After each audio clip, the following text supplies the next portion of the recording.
पर्याप्तं तुझमें तेषा बल भीमाभिरक्षितम्। परंतु यह जो पांडवों की सेना है यह हमारे पर विजय करने में समर्थ है, कारण कि इनकी सेना में मतभेद नहीं है परंतु सभी एक मत होकर संगठित है। इनकी सेना का संरक्षक बलवान भीमसेन है, जो कि बचपन से ही मेरे को हराता आया है। यह अकेला ही मेरे सहित 100 भाइयों को मारने की प्रतिज्ञा कर चुका है, अर्थात यह हमारा नाश करने पर तुला हुआ है। इसका शरीर वज्र के समान मजबूत है। इसको मैंने जहर पिलाया था तो भी यह मरा नहीं। ऐसा यह भीमसेन पांडवों की सेना का संरक्षण है, इसलिए यह सेना वास्तव में समर्थ है, पूर्ण है।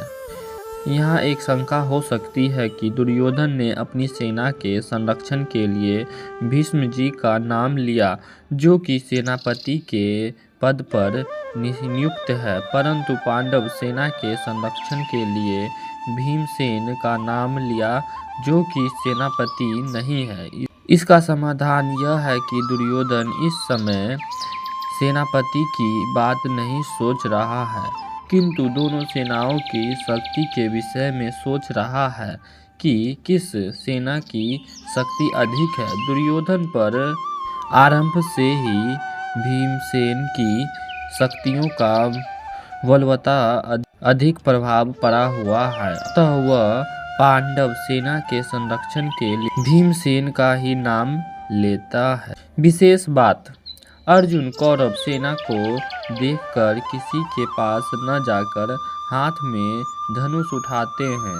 गीता पहले अध्याय का 20वां श्लोक। पर दुर्योधन पांडव सेना को देखकर द्रोणाचार्य के पास जाता है और उनसे पांडवों की व्यूहरचना युक्त सेनाओं को देखने के लिए कहता है।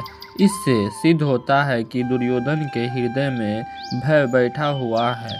भीतर में भय होने पर भी वह चालाकी से द्रोणाचार्य को प्रसन्न करना चाहता है, उनको पांडवों के विरुद्ध उकसाना चाहता है, कारण कि दुर्योधन के हृदय में अधर्म है। अन्याय के पापी व्यक्ति कभी निर्भय और सुख शांति से नहीं रह सकता। राधे राधे।